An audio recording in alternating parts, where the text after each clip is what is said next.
Vale. Gloria a Dios. Mateo 28.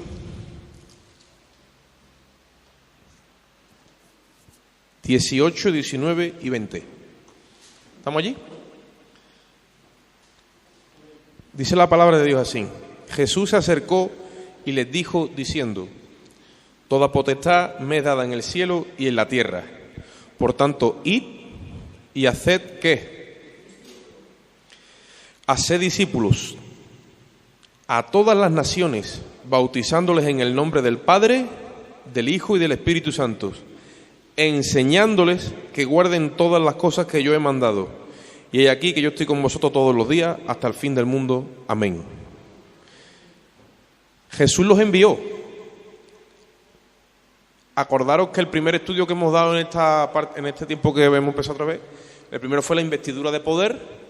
El segundo, que muchos hermanos no tuvieron, hablamos de lo que era la señal física inicial de haber recibido esa investidura de poder. Estuve yo aquí con los hermanos revisando, era el hablar en nuevas lenguas. Es la señal inequívoca de que ha descendido el poder de Dios. No voy a hablar otra vez de eso porque he enviado por WhatsApp los estudios, yo espero que los hermanos sí lo han escuchado, pero no nos podemos salir de ahí.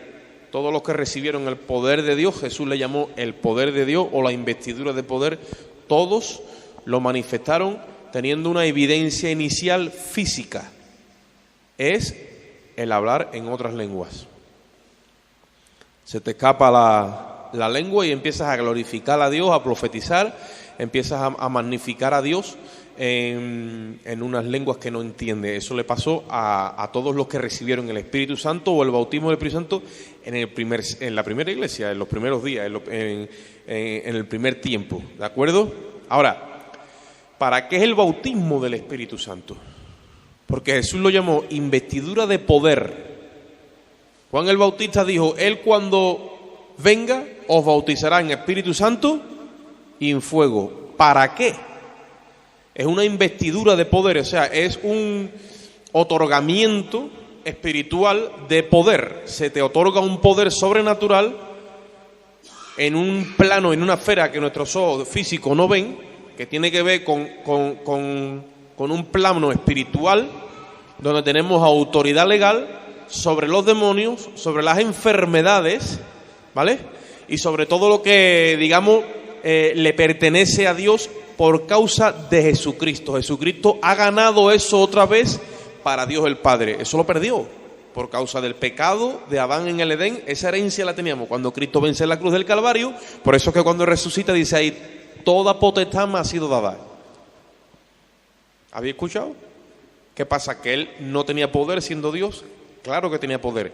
Lo que pasa es que dejó su deidad y se hizo hombre. Y como hombre venció. Y cuando venció y se presentó delante del Padre con su sangre, entonces ahora el Padre le ha dado poder como hombre. ¿Me estáis siguiendo? Para que en el nombre de Jesús toda rodilla se doble. Jesús es nombre de hombre, ¿vale? En el principio él era el Verbo. Y el Verbo estaba con Dios y el Verbo era Dios. ¿Me seguí, verdad? Pero el Verbo se hizo carne, dice Juan 1:14, y habitó entre nosotros.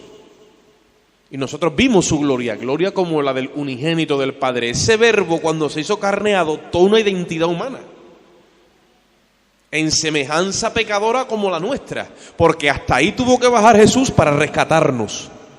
Bajó hasta lo más bajo. Dios, eso es un misterio que algún día, si Dios lo permite, compartiré con mis hermanos. El apóstol Pablo le dice a Timoteo: grande es el misterio de la piedad. Dios se manifestó en carne. Y cuando tú conoces el carácter y el perfil de Dios, que eso tú no lo puedes ver en Facebook, tienes que venirte aquí y que el Espíritu Santo vaya cincelando poco a poco en tu corazón y te vaya dando esa modelación del carácter de Dios, te das cuenta de que era imposible que Dios tocara ni siquiera a un ser humano. No puede.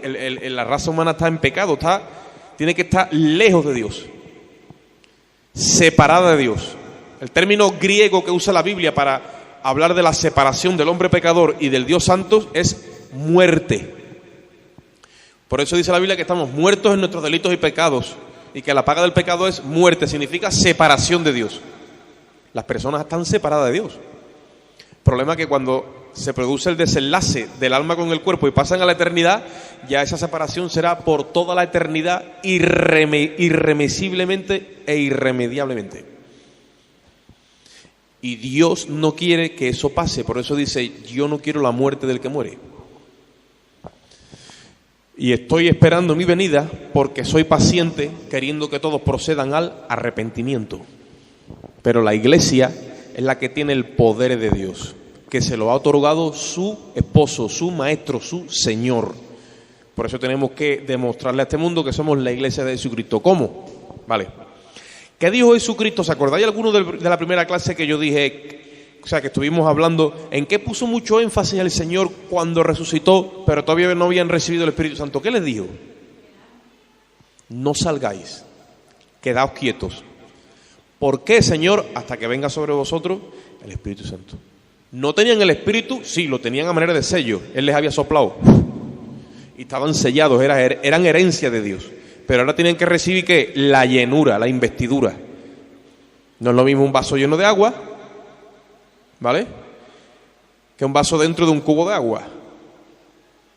Ya es por dentro y por fuera, ¿vale? Por lo mismo es el Espíritu. Cuando el Espíritu te inunda y te bautiza, ya es esa llenura y ese poder sobrenatural, y la evidencia inicial estuvimos viendo que era el hablar en nuevas lenguas.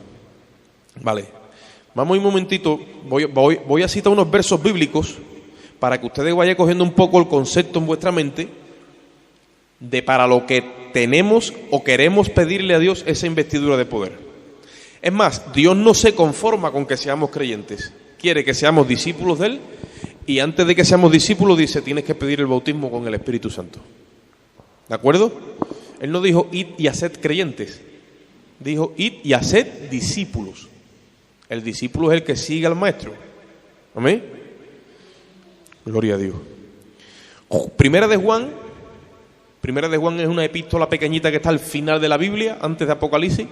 Ahí está Primera de Juan, Segunda de Juan, Tercera de Juan. Primera de Juan, capítulo 3, versículo 8. Primera de Juan 3, 8.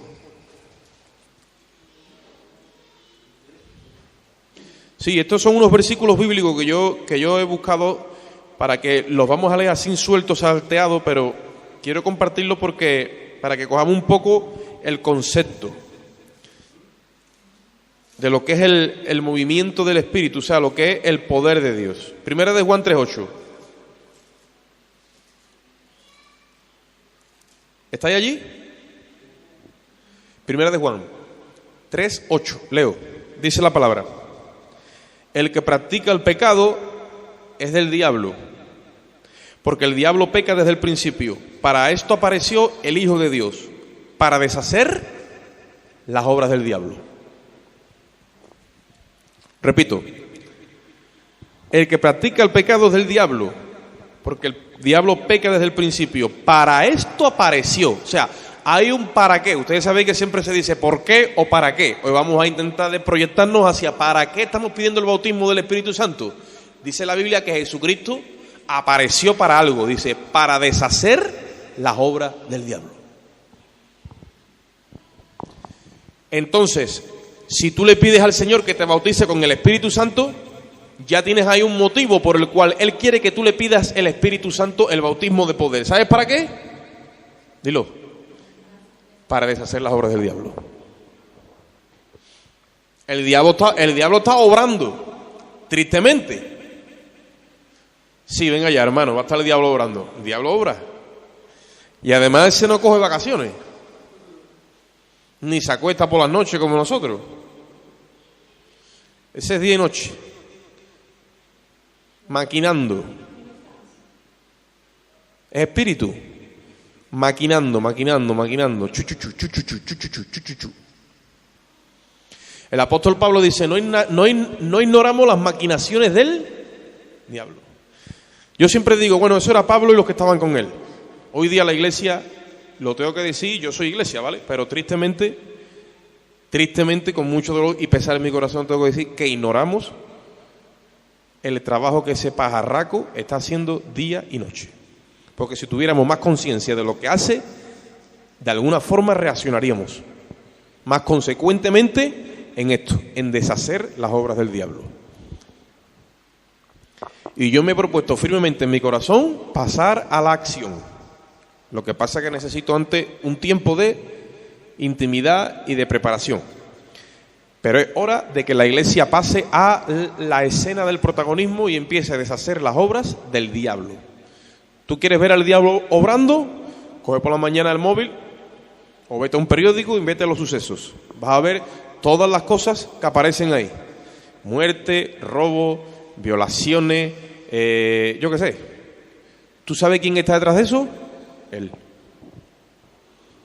Cuando la Iglesia se para en su sitio, llena del Espíritu Santo, y empieza a hacer la obra en el espíritu de intercesión de la cual hablábamos en el día de ayer, y empezamos a clamar, y empezamos a interceder, y empezamos a ponernos entre este mundo y nuestro Dios, y hacemos vallado, y empezamos ahí, y en el nombre de Jesús, y dale, y toma, y tenemos círculos de oración en las casas, en los hogares, en las iglesias, intercesión, tenemos vigilia, tenemos días de ayuno, tenemos días de retiro, y empezamos en esa guerra. El diablo llega un momento que dice, me tengo que ir, hago las maletas y me desaparezco de aquí, si no se quema, Jesucristo lo quema. Pero ¿por qué no está pasando eso? Porque la Iglesia no está en el lugar donde Dios la ha llamado en esta hora. Hace falta una iglesia llena del poder de Dios. Sí, hermanos, sí. Jesucristo no está, pero ¿está quién? Está su iglesia. Cuando Jesucristo estaba, Él deshizo las obras del diablo. Donde Jesucristo aparecía, el diablo tiene que decir, me voy. Se me acabó el chollo. Qué bueno, ¿verdad? Qué bueno que cuando Jesucristo vino a tu vida, tengo que decir el diablo, me voy. Y fuimos alumbrados. Y cuando eres alumbrado, porque cuando tú estás ciego, tu voluntad la tiene Él, y tú no lo sabes. Y tú sin saber estás pecando. Porque no hay otra. El que practica el pecado dice ahí que es esclavo del diablo. Es que no teníamos pan de coger. Unos por su conciencia estaban más metidos y otros menos. Pero unos y otros, pecado. No hay otra cosa. Sin Dios no hay otro alimento. Pecado. Pero apareció el Hijo de Dios. Aleluya. Y cuando el Hijo de Dios aparece en un corazón porque le es alumbrado el entendimiento, en ese momento tú dices, mi voluntad, y se la entregas a Cristo. Y en el momento que tú coges la voluntad, que el otro te la tiene escondida en el inconsciente, y se la entregas a Cristo, hasta ahí llegaron las obras del diablo. Y en ese momento uno siente arrepentimiento, en ese momento uno empieza como a enterarse de que Dios es real, de que Dios lo ama a uno, de que Jesucristo fue a la cruz, y eso por dentro empieza como a estremecerte. El Espíritu Santo empieza ahí a deshacer todo lo que tú has hecho, hasta que te lleva al punto de quebrantamiento y tú dices, estoy arrepentido verdaderamente de todas las cosas que yo he hecho. Eso es la obra del Espíritu Santo. Y cuando te arrepientes de verdad, toda esa obra que has hecho mala, el Espíritu Santo es como que derrumba todo y hace con el escombro para afuera. Y ahora empieza Jesucristo en el mismo lugar donde el diablo tenía hecha su obra, a hacer una obra nueva. La obra de la regeneración, la obra de la justificación, la obra de la santificación. ¿Entendéis? El término obra, porque las obras del diablo son maquiavélicas, son para que tu alma le sirva eternamente. Aquí vivas en la ignorancia y después en la eternidad allí. Pero para esto apareció, dice ahí. A mí me encanta este versículo, porque habla del poder que tiene Jesucristo. No hay nadie mayor que Jesucristo, hermano. Jesucristo tiene más poder que un médico. Hoy día estamos corriendo para los médicos. Pero Jesucristo, cuando vino a la tierra y le reprocharon que se juntaba con publicanos y con rameras, los religiosos, los que estaban al cargo del pueblo y sabían mucho de Dios, le dijeron, ¿tú por qué te juntas con publicanos y con rameras? Jesucristo les respondió y les dijo, los sanos no necesitan de médico. Yo he venido a llamar a pecadores al arrepentimiento. Por lo tanto, Él dijo, yo soy un médico y he venido a sanar a los enfermos. Así que cuando tú necesites sanidad, no vayas corriendo al hospital ni al médico, ve a buscar a Jesucristo. Y tú vas a ver que el Espíritu Santo va a poner la suficiente fe para recibir la sanidad. Porque Él vino a deshacer las obras del diablo, vino a deshacer las enfermedades. Él llevó en su cuerpo nuestras enfermedades. Y por su herida, dice la palabra, fuimos curados. Tenemos que creerlo a toda profundidad. Y para esto apareció Él, para deshacer las obras del diablo. Amén. Colosenses 2:15. Estamos viendo hoy para qué queremos el bautismo del Espíritu Santo. Y es para llevar a cabo y aplicar, para llevar a la aplicación la muerte y resurrección de Jesucristo y poner en ejecución el poder de Dios. ¿Qué pasó allí en Colosenses 2:15? Mira la palabra. Mira lo que pasó en la cruz, ¿eh? Aquí está hablando de una revelación. Es verdad que cuando tú dices, bueno, la cruz, muchos dicen, como Roma nos ha trillado tanto la mente, ¿verdad? Roma.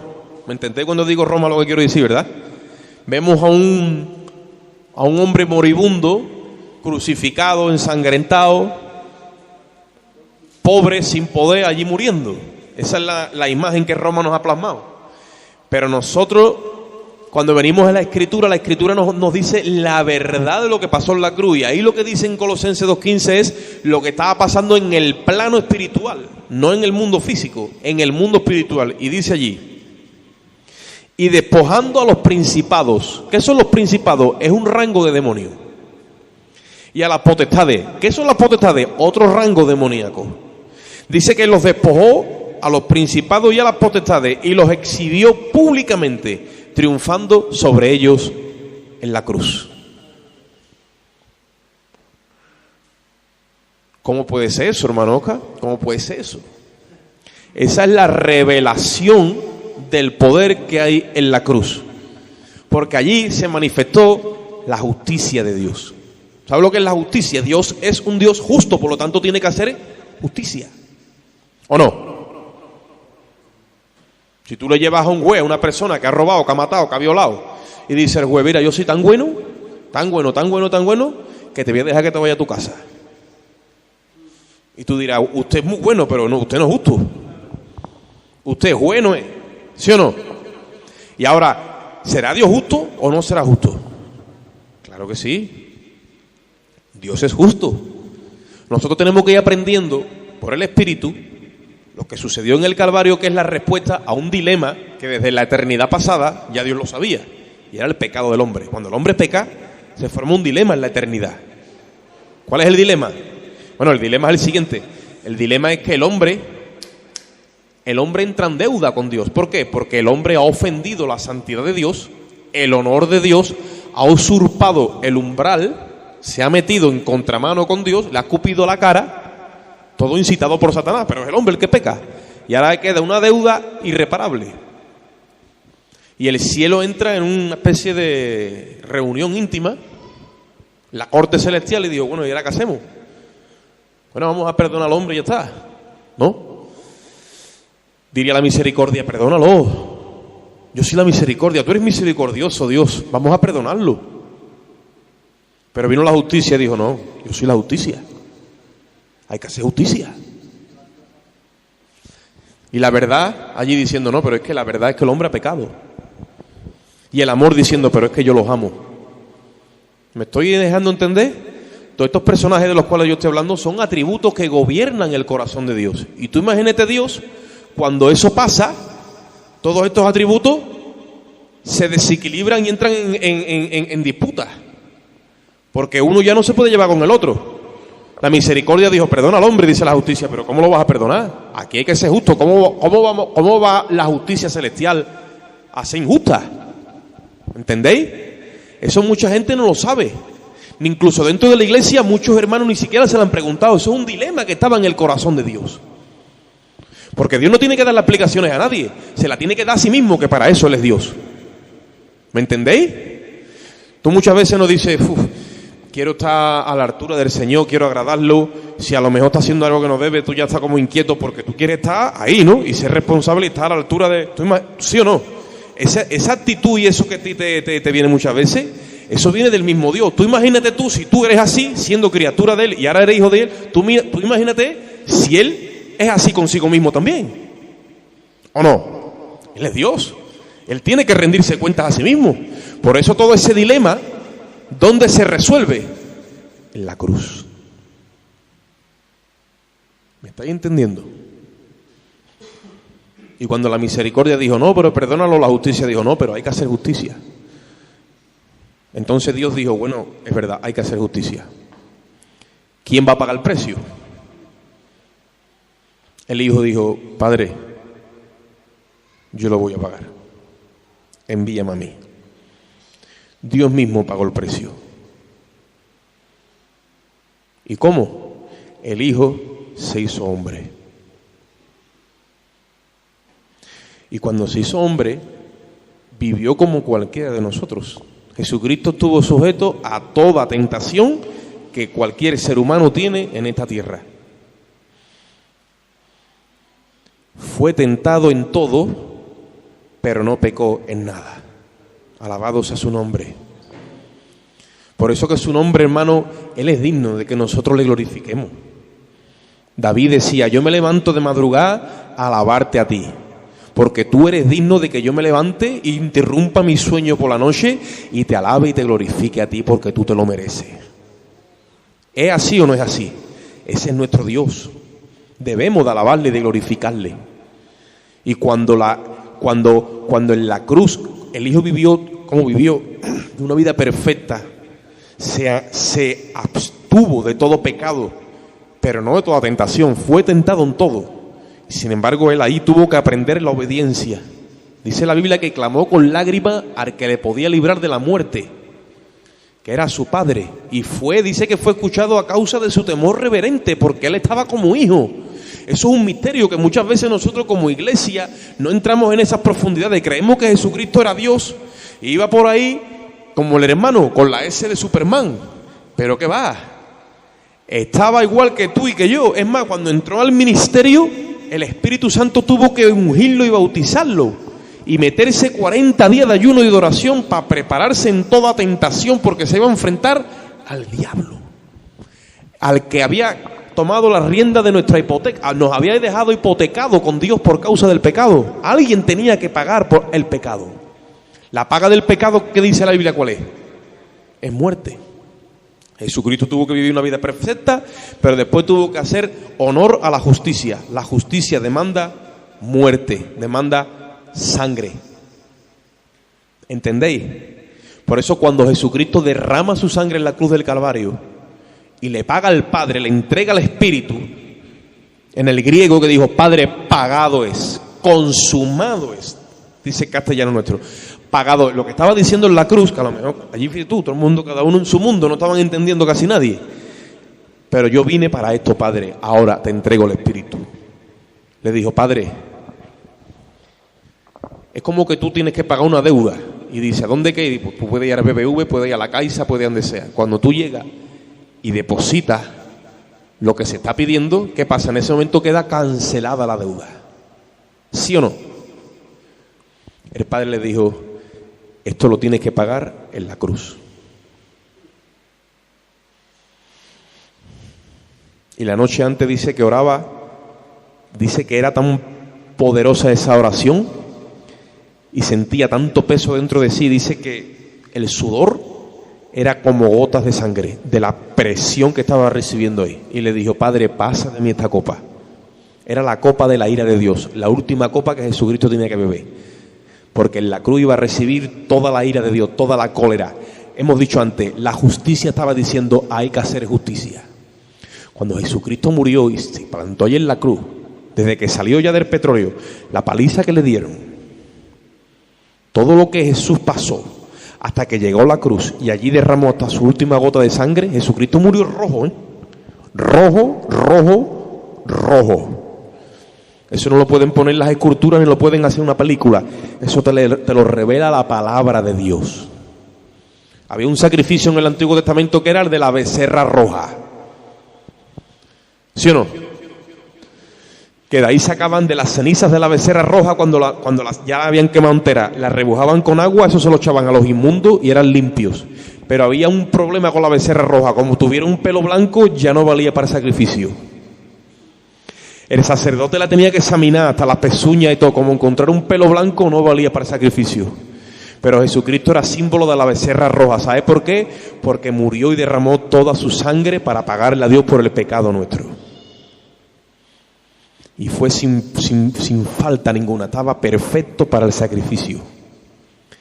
Y la justicia de Dios tenía que tomarse, no tenía que vengarse, pero tenía que hacer justicia. Se tenía que cobrar el pecado de todas las violaciones que se han hecho en esta tierra, hermano.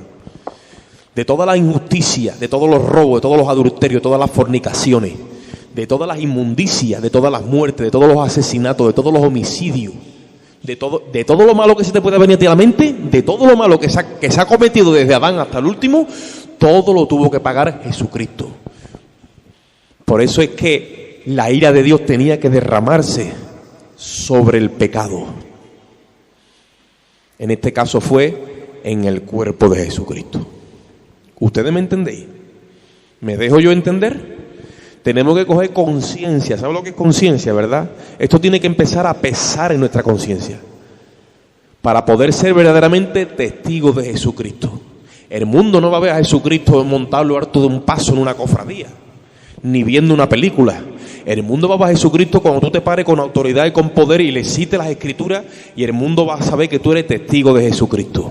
Por eso el Señor te tiene aquí a ti hoy, porque te quiere bautizar con el Espíritu Santo.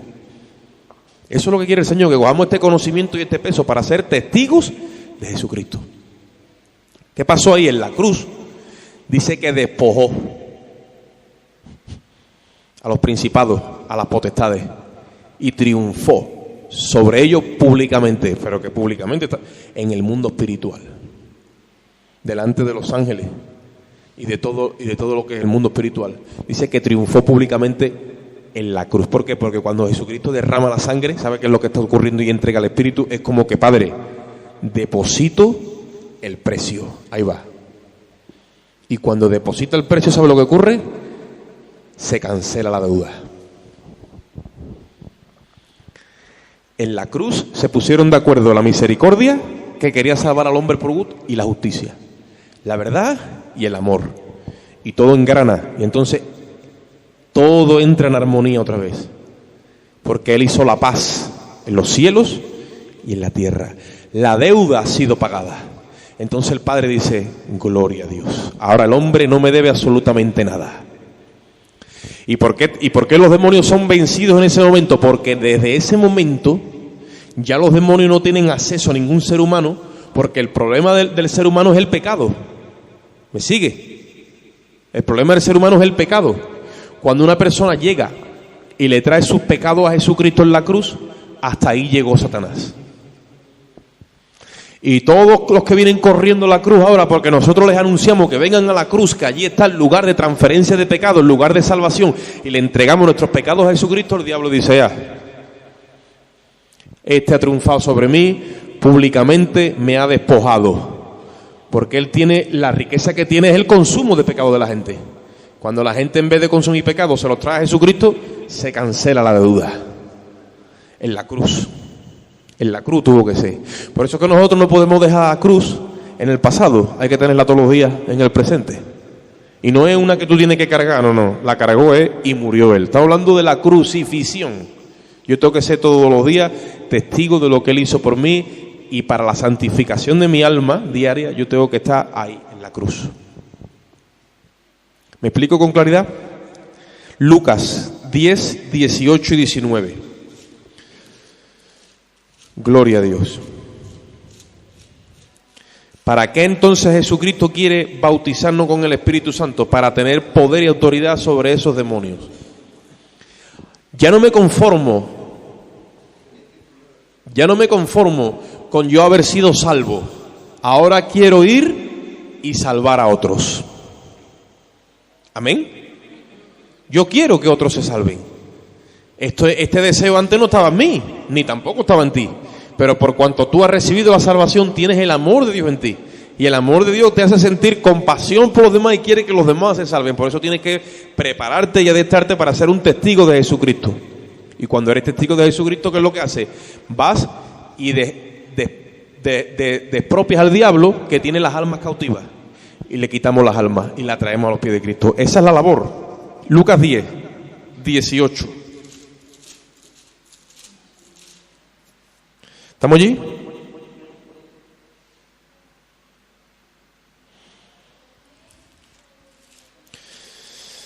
Lucas 10, 18.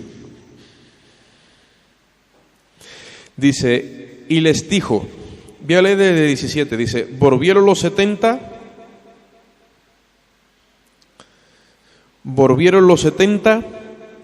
con gozo, diciendo, Señor, ¿aún los demonios se nos sujetan en qué? Esto es un anticipo. ¿Me explico? Jesús todavía no derramó su sangre, pero a ellos les deja como un anticipo y les deja ver el poder que va a tener su nombre. ¿Vale? Lo mismo que en la antigüedad venía el Espíritu de Dios sobre los profetas, profetizaban, era como un anticipo, pero se tenía que ir porque legalmente no podía permanecer ahí. No había sido derramada la sangre, Dios no puede tener comunión íntima con el hombre todo el tiempo ahí. Ahí es lo mismo, es un anticipo en el ministerio de Cristo, pero el sacrificio fue al final. Entonces es un anticipo de qué, de cómo va a ser en mi reino cuando yo venga, los que van a anunciar mi reino y cuando yo venga al final e instaure mi reino para el milenio. ¿Me entienden? Entonces ahí los demonios no van a tener ni parte ni suerte. Y les dice, y les dijo, y yo veía a Satanás caer del cielo como un rayo.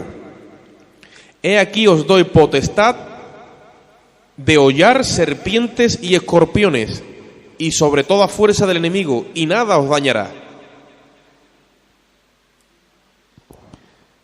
Cuando la iglesia sale ungida por el Señor, que está llena del Espíritu Santo, dice que Satanás cae como un rayo. O sea, Satanás es expulsado del lugar de maniobra que tiene por la autoridad que nosotros tenemos, dice, de pisar serpientes y escorpiones. Está hablando de espíritus inmundos. ¿Me siguen los hermanos? Nosotros tenemos esa autoridad, y los discípulos de aquel tiempo, Dios le dio como un vislumbre de lo que iba a hacer con la iglesia, pero ellos eran sus 70, entonces eran 70 discípulos, después de los 70 nombró a 12 apóstoles. Ellos recibieron por un momento dado esa autoridad, ¿vale? Y si sigues por ahí leyendo vas a darte cuenta que ellos estaban, Señor, hasta los demonios se nos sujetan en tu nombre. Claro, eso para ellos era muy fuerte, porque experimentaron un poder sobrenatural que Jesús se los dio como un anticipo. A nosotros no nos pertenece como un anticipo, nos pertenece por ley. Ya Jesucristo ha derramado su sangre y le tenemos que reclamar al Señor la promesa porque ya nos pertenece por ley. Te he dicho antes, ¿a quién le dicen, oye, mira que hay una ayuda que como tú no la solicitas, pues yo no te hacen eso, ¿no? Pero te pertenece por ley, ¿no? Sí, solicítala y te tiene que venir, porque estás dentro del marco de la ley. Esto es lo mismo, solicítala, ¿qué significa? Reclámasela a Dios. Pídela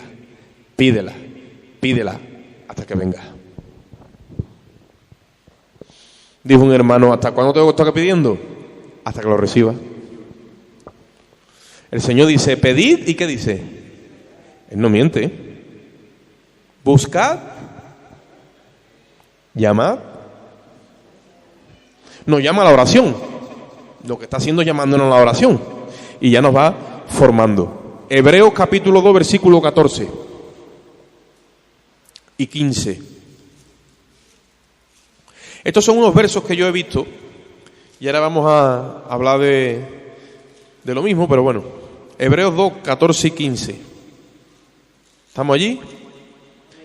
¿Para qué? Para dar fe de lo que ha ocurrido con Jesucristo y empezar a expulsar a los demonios de su territorio.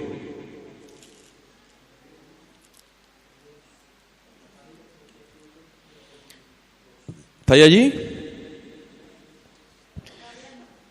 Hebreos 2, 14 y 15. Está hablando de lo que hizo Cristo. Nosotros seguimos la obra del Señor. Le damos continuación a lo que Cristo empezó. Todavía estamos aquí en la tierra, ¿vale? Somos un cuerpo. Jesucristo es la cabeza y nosotros que somos el cuerpo, la esposa. Un cuerpo sin cabeza se ve raro, ¿verdad? No tiene sentido. Entonces, mientras que la iglesia esté aquí, quiere decir que Jesucristo es la cabeza, aunque está en el cielo, pero si la iglesia está aquí, que es morada del Espíritu Santo, la iglesia tiene que estar ejecutando el ministerio de Cristo, porque somos un solo cuerpo. ¿Me sigue o no? Muchas veces se dice por ahí, la cabeza visible de la iglesia, ¿no se dice eso? Y dicen el pastor. No. La cabeza visible de la iglesia es Jesucristo. Y no hay ningún versículo que diga el pastor o el líder, no. Jesucristo es la cabeza de la iglesia. Claro, eso es lo que pasa, empezamos a mirar a los hombres y ya no, entonces no va. Hay que mirar a Cristo. ¿Y cómo yo aprendo a mirar a Cristo? Cuando el Espíritu Santo te bautiza y te llena, te enseña a mirar a Cristo. Amén. Mira lo que dice 2.14 en hebreo. Dice, así que por cuanto los hijos participaron de carne y sangre, él, refiriéndose a Cristo, también participó de lo mismo. Para destruir, oye eso, cogió la machota de Jehová. Para destruir por medio de la muerte al que tenía el imperio de la muerte. Esto es, al diablo. Y librar a todos los que por el temor de la muerte estaban durante toda la vida sujetos a servidumbre. Vino para destruir al que tenía el imperio de la muerte. ¿Tú sabes lo que es un imperio? Un imperio. No un país, no tiene una empresa, ni un país, no. Un imperio por causa de la muerte. O sea, la muerte, que en este caso es el pecado, le daba autoridad legal al diablo de llevarse las almas y de tener un imperio. Cuando vino Cristo y paga con su muerte la demanda del pecado, se le acabó el imperio. Ese imperio ha quedado destruido. ¿Por qué? Por causa de la muerte de Cristo. La muerte es un espíritu que viene a buscar a todos aquellos que están en pecado. Cuando se levantó Jesucristo, vino la muerte a buscarlo y no lo pudo retener. En el capítulo 15 de 1 Corintios lo dice. Entonces Jesucristo le dijo a la muerte, o sea, es como que Cristo le dijo a la muerte, yo voy a hacer tu muerte. Porque ahora ya la muerte no le puede meter mano a Cristo, no puede.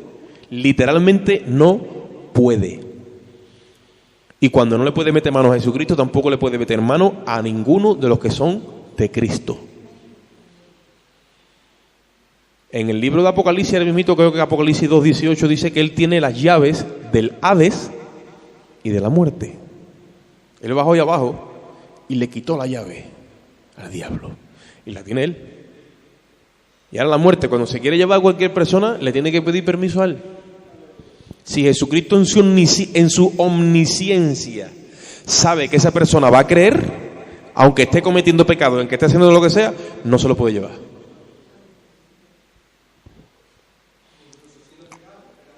Pero Jesucristo en su omnisciencia, si sabe que va a creer, no se lo puede llevar.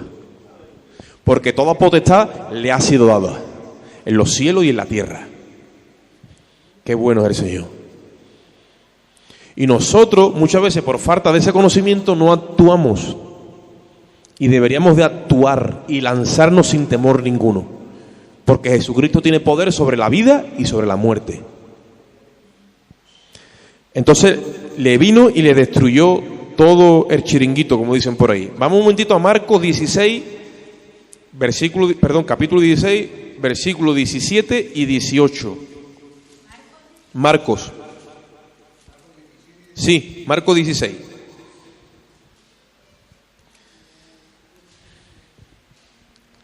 Marcos 16, 17 y 18.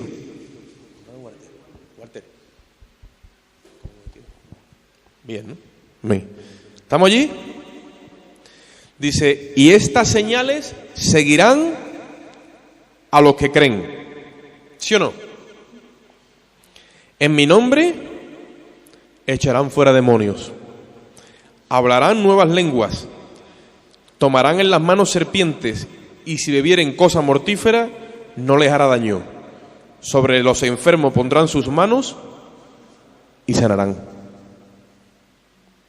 Dice que esas señales seguirán a los que creen en su nombre.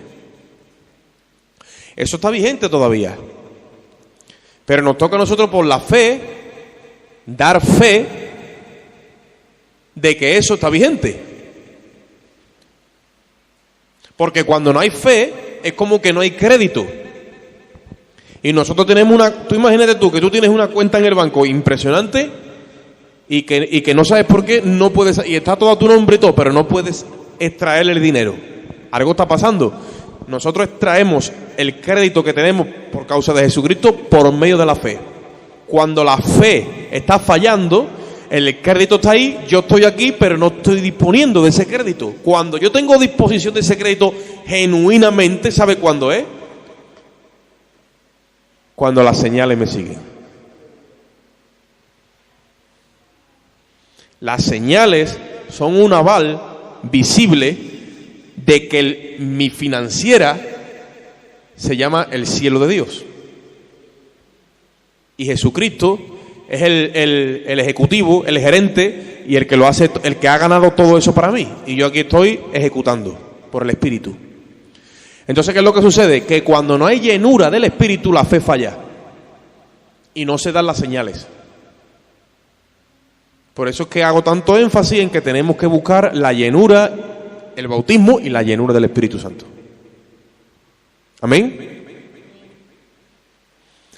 Cuando, hermano, esto es literal, esto no es que yo esté aquí hablando Biblia y nosotros estamos ahí y a lo mejor nos emocionamos y ahora yo voy a mi casa y ya se acabó el culto.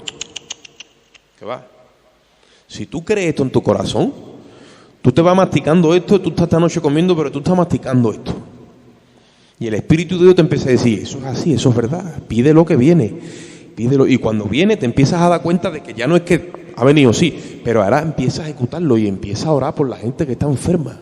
Y empieza a testificarle a Jesucristo de lo que ha hecho en la cruz del Calvario, de lo que ha hecho en tu vida, y te das cuenta que eso remueve la vida de las personas y empiezan como a que ya no se pueden seguir igual porque eso les está llegando adentro. Y te atreves a orar por un enfermo y el Señor lo sana. Y los demonios se empiezan a manifestar. Y hay que ministrarle liberación a las personas para echarle los demonios de los cuerpos. Ayer estábamos aquí en el culto y estuvo la cosa como que se empezó como a avivar por el Espíritu. Cuando nos dimos cuenta hubo jaleo. ¿Por qué? Porque el Espíritu de Dios cuando se manifiesta, ¿qué pasa? ¿Me estáis entendiendo? Si no, venimos al culto, más de lo mismo, y llega un momento que no nos podemos conformar a la religión. No te conformes. Cuando tú veas que la cosa está muy rara, Dios mío, ¿qué pasa? Y ahí. No queremos misas evangélicas. Queremos que se mueva el poder de Dios en nuestros medios. Queremos ser edificados en el Espíritu. Allá acabó el culto y estábamos todos hablando de las cosas del Señor allá afuera. Y yo iba en el coche y estaba con mi mujer. Y ahora cuando he llegado otra vez, lo mismo. Y embriagado con la palabra, con las cosas del Señor, la palabra, y esto y lo otro y aquello, y vamos a hacer, y nos vamos a reunir, y vamos a meterle, y ahí. Eso es. ¿Por qué? Porque está incendiado. Está bautizado, está lleno. Y entonces el fuego de Dios está continuamente trabajando en nuestro... Y además quema toda la carnalidad. ¿Me estáis siguiendo, verdad? Vamos a ver un momentito lo que dice 2 de Corintios 4. 2 de Corintios 4, 2 y 3. Mira lo que pasa en el mundo espiritual cuando la iglesia no opera. 2 de Corintios 4, 2 y 3. Capítulo 4, versículo 2.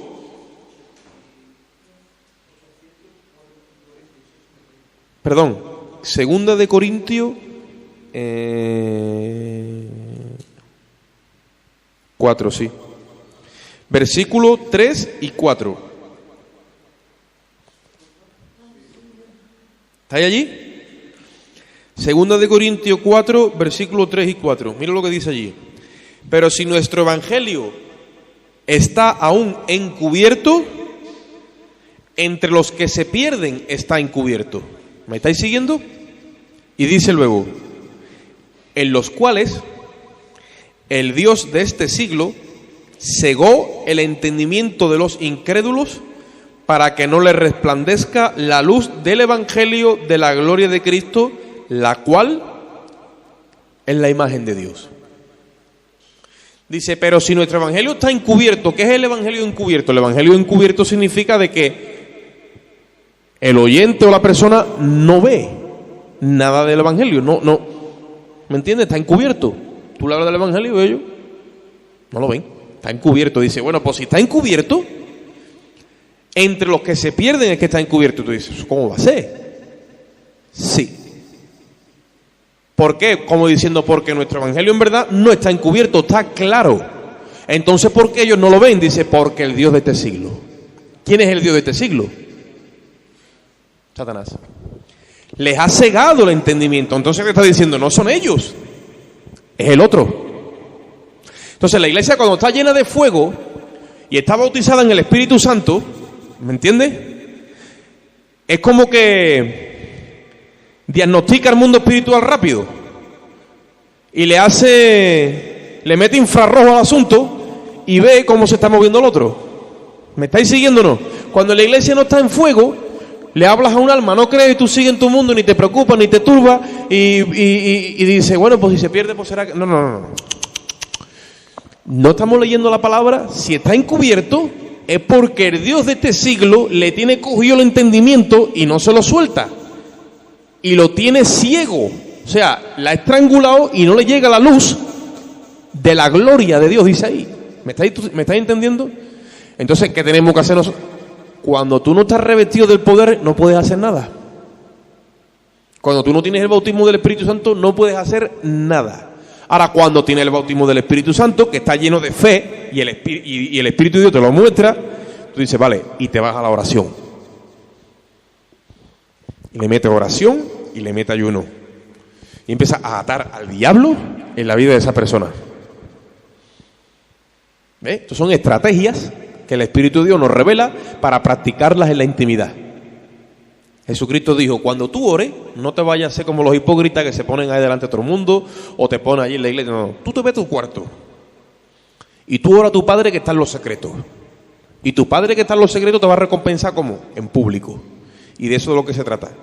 Tenemos que hacer las cosas como el Señor ha dicho, pero no para nada, es para que las almas reciban la bendición y las obras del diablo sean desechas. Entonces, en intimidad, ato todo espíritu inmundo que gobierna la vida de ese hombre, de esa mujer, de esa vida, en el nombre de Jesús, te ato en el nombre de Jesús. Ato al diablo en el nombre de Jesús. En la vida de tal persona, cual persona, lo ato. ¿Y cómo puede ser? Cuando tú con la autoridad de Dios atas a un demonio, en los cielos queda atado. Si nos pusiéramos de acuerdo dos en la tierra, todo lo que pidiéramos, ¿qué dice? Muchas veces nos ponemos de acuerdo, pero tú sabes, para otras cosas, ¿vale? No voy a decir más nada. Pero si nos pusiéramos de acuerdo para estas cosas, hermano, y empezamos y bimbón, y bimbón, y bimbón. Ahí es donde tenemos que quedar como iglesia. La iglesia de Jesucristo se identifica como iglesia cuando estamos haciendo las cosas de iglesia. ¿Me estáis entendiendo? Y muchas veces estamos aquí en estas cuatro paredes que son la iglesia o quedamos para otra cosa y no estamos siendo iglesia. Tenemos que poner en ejecución la identidad que tenemos. Y hoy día nos hemos hermanado tanto, ¿sabes o no? Que la identidad va cayendo y entramos en una identidad y en una comunión carnal, ¿vale? Que es humano también, porque al final hacemos amistad y somos hermanos, pero nos deslizamos, cuando nos damos cuenta, pues estamos quedando pero no para ser iglesia. No, es hora de que hagamos iglesia. Lo demás va a ser añadido. Si como quiera que sea, vamos a quedar, vamos a comer, vamos a ir, vamos a venir, pero hay que hacer esto, porque las almas están atadas. ¿Sí o no? Ahora, cuando llega una autoridad competente, que se han metido unos ocupas en una casa, y un juez ha determinado, esa casa la quiero desalojar. Los ocupas dicen, yo de aquí no me voy. Y el juez dice, esa casa la quiero desalojada. Llega el furgón de los antidisturbios, ¿sí o no?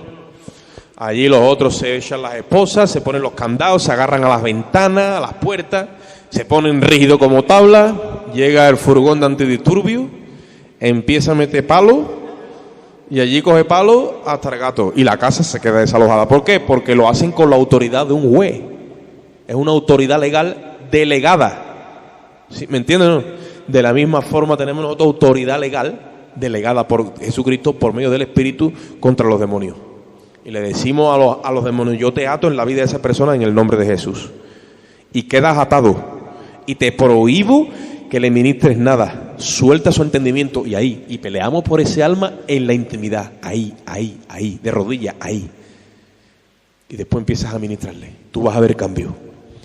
¿No ves que la atmósfera se libera cuando el Hijo de Dios está ahí? ¿Eso cómo puede ser? Por el bautismo, por la autoridad. Además, después cuando empiezas a ejecutarla, cada vez te haces más diestro. Eso es como todo, es un oficio. ¿Me estáis entendiendo? Mateo 16, 19. Esto que estoy diciendo no me lo invento. Esto lo dijo Jesucristo. En este caso se lo dijo a Pedro. Mateo 16, 19.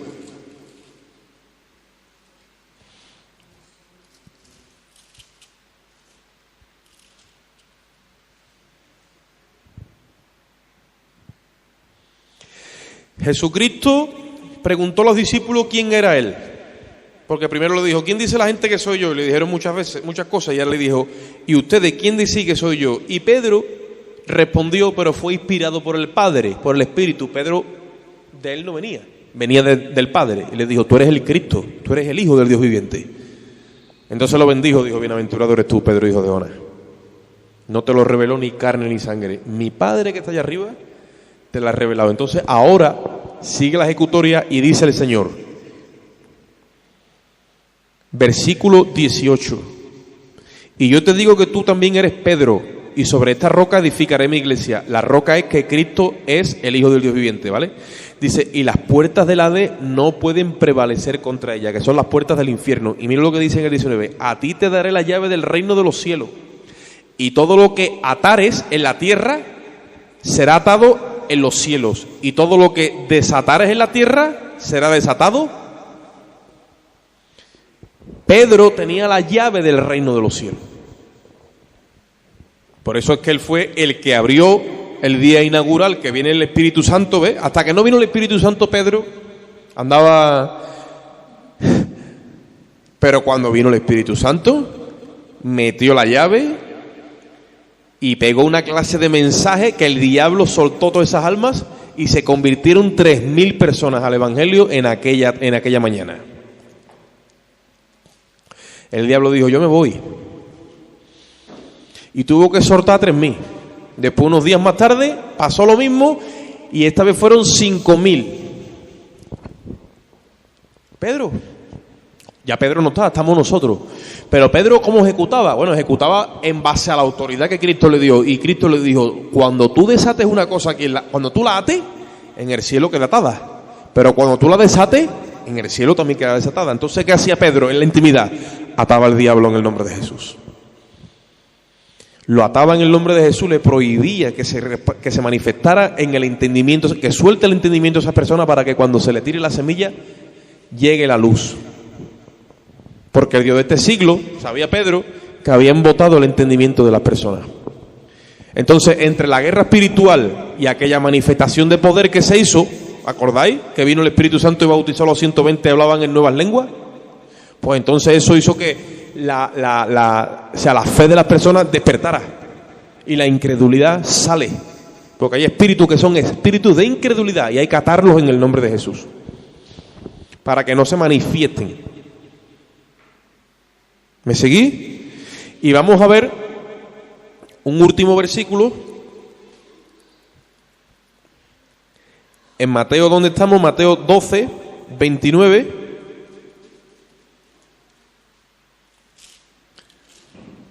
Walter, ¿cómo vamos? Vale. Mateo 12, 29.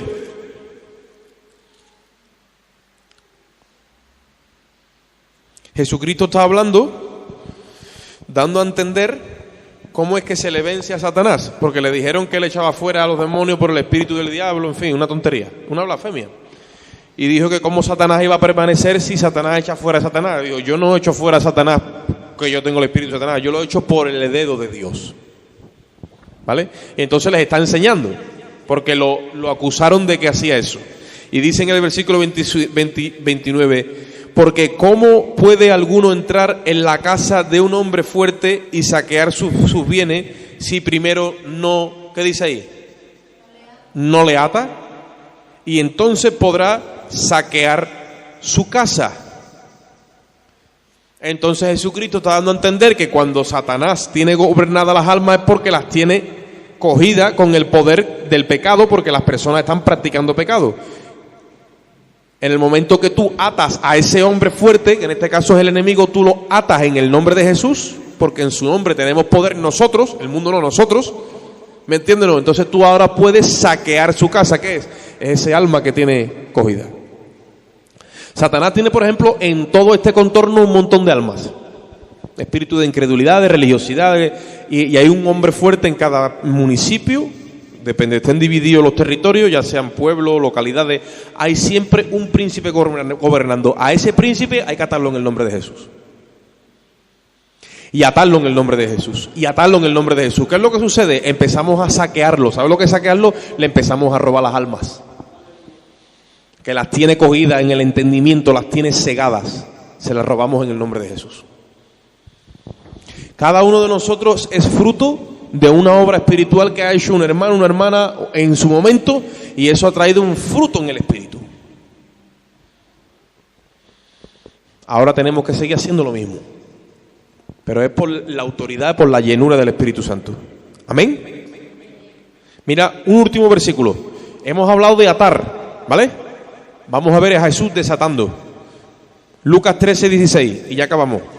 Lucas 13:16. Vamos rápido que el tiempo avanza.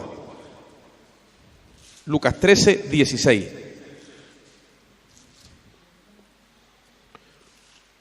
Jesús sana a una mujer que está encorvada. Lucas 13:16.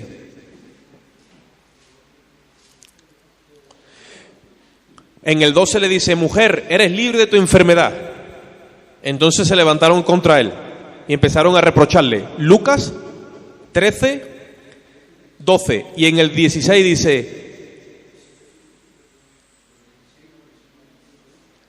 Lucas 13, primero 12, y ahora voy a leer el 15 y el 16. Entonces el Señor le respondió: hipócrita, cada uno de vosotros no desata en el día de reposo su buey y su asno del pesebre y lo lleva a beber. Dice, y esta hija de Abraham que Satanás había atado 18 años, ¿no debía de ser desatada de esta ligadura en el día de reposo? Satanás ata las vidas porque está suelto, pero cuando tú atas a Satanás ya no ata más nadie. Entonces hay que atar al diablo y después desatar las vidas que tiene. Jesús ataba al diablo y se arrimó a esa mujer, una mujer encorvada. Tú la ves por fuera, tú dices, ay, pobrecito, una mujer encorvada. ¿Me entiendes? Pero no es una mujer encorvada. Hay un demonio ahí metido que la tiene así. Y le dice, hija, eres libre de tu enfermedad. Salió el espíritu y hay enfermedades que son patológicas, pero hay otras que son espirituales. Lee la Biblia. Y empiezan a recriminárselo encima de todo el Señor. Ahí con él. Y le dijo, pero tú no desatas tu buey para que vaya a comer. ¿Cómo esta hija de Abraham que lleva 18 años atada por el diablo no va a ser libre en un día de reposo?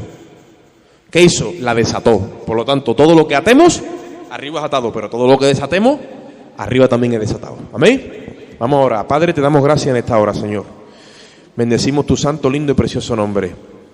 Bendice a mis hermanos aquí presentes, Señor, y a todos aquellos que no han podido venir, bendícelos tú, Señor. Pon hambre y sed de tu palabra. Queremos tu presencia en medio nuestro, Señor. Queremos, aleluya, llevar el poder que tú nos has dado a las vidas y a las almas, Señor. Vamos a salir de este lugar, pero no de tu presencia. Tú vives y moras en nosotros, nosotros vivimos y moramos en ti. Salimos con tu amor, la gracia de Cristo y la comunión y unción del Espíritu Santo. Y el pueblo de Dios dice, salúdense los hermanos con mucha alegría y gozo. Que el Señor os bendiga.